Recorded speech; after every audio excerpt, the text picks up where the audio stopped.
we're going to get right to our HCC smart decisions of the week.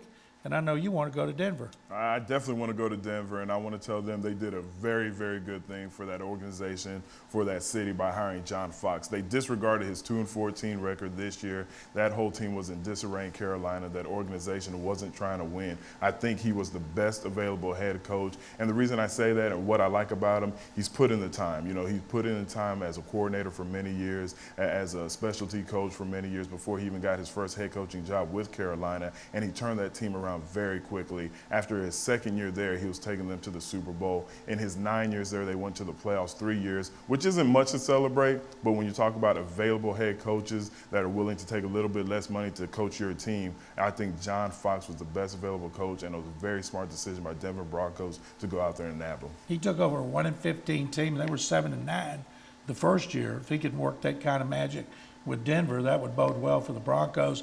And you got to give Pat Bowlen, the Denver owner, a lot of credit. He's paying Mike Shanahan. He reached an expensive multi-million-dollar settlement with Josh McDaniels. Now he's paying John Fox, and Fox didn't price himself out of the market. He wanted to coach. He didn't want to go on TV, and he didn't want to be a coordinator. Now, my smart decision of the week goes back to the Jets. Rex Ryan kept 11 defensive backs active for the divisional round victory over the Patriots. He kept his corners, Darrelle Revis and Antonio Cromartie, outside, flooded the middle of the field with the other DBs and the safeties, and Tom Brady couldn't find a guy open.